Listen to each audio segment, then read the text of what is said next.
आज हम first chapter continue करेंगे। आज का टॉपिक है कूलम्स लॉ।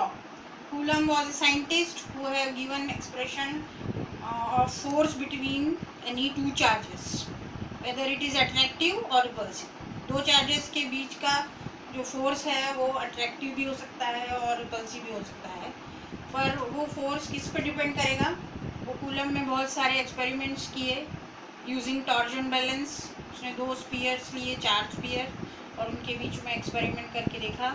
फाइनली कंक्लूजन से these expressions he had derived. That is, you can see on the board, force is proportional to Q1 and Q2 and inversely proportional to R square. Then F equal to K Q1 Q2 by R square, where proportionality sign हटाएंगे तो उसका constant आएगा K. K is a constant which depends upon the medium in which you are taking the force. उसकी value K is equal to 4 pi by epsilon naught, where epsilon naught की value भी मैंने notes में लिखी है, आप वो लिखिएगा। फिर F equal to 1 by 4 pi epsilon naught epsilon R Q1 Q2 by R square। अब आप पूछेंगे यहाँ पे epsilon R कहाँ से आया। epsilon naught is the permittivity, free space की permittivity. Its name is permittivity. Epsilon R रहेगा तो relative permittivity, it is called as relative permittivity. अगर आपका वैक्यूम की जगह कोई वहाँ पे मीडियम है तो उसकी भी प्रॉपर्टीज इसमें ऐड हो जाएंगी, that will come along with epsilon R. ये this is called the Coulomb's force. It can be derived as attractive और repulsive. That is the force is directly proportional to multiple of charges and inversely proportional to distance between them. R is the distance between the two charges. Next is vector sum of Coulomb's force.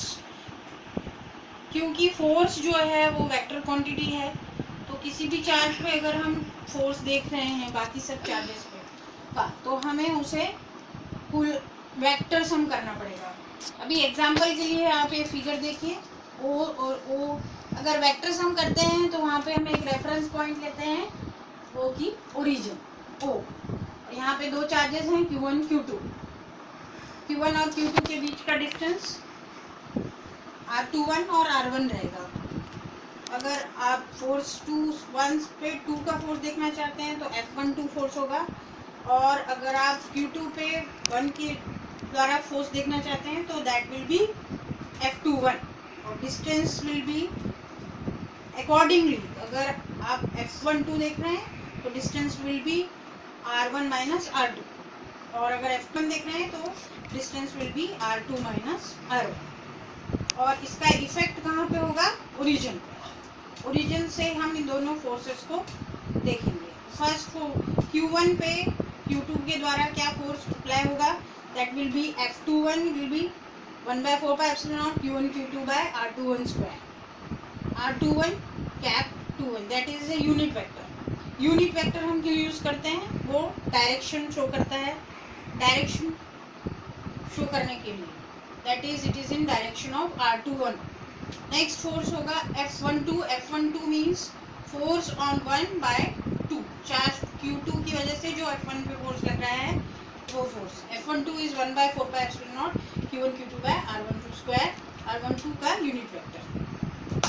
Unit vector means उसका formula notes में दिया है, आप उससे go through करिए। नहीं समझ में आया तो मुझसे मैं फिर से समझाऊंगी। प्रिंसिपल ऑफ सुपरपोजिशन यहाँ से आता है कि वेक्टर हम किसी भी एक चार्ज पे बाकी सभी चार्जेस की वजह से जो फोर्स ऐड करते हैं, that will be the principle of superposition. Means F total force on any charge will be F12 plus F13 plus F14। यहाँ पे हमने एक 1 चार्ज पे बाकी सभी चार्जेस की वजह से जो फोर्स होगा 2, 3, 4 और जितने भी चार्जेस उसके आसपास रहेंगे उनका टोटल फोर्स 1 पे अप्लाई होगा, that will be F1 force on first charge. यहाँ पे जब हम किसी एक चार्ज पे फोर्स निकालते हैं तो बाकी सभी चार्जेस का इफेक्ट कंसिडरेशन में नहीं होता।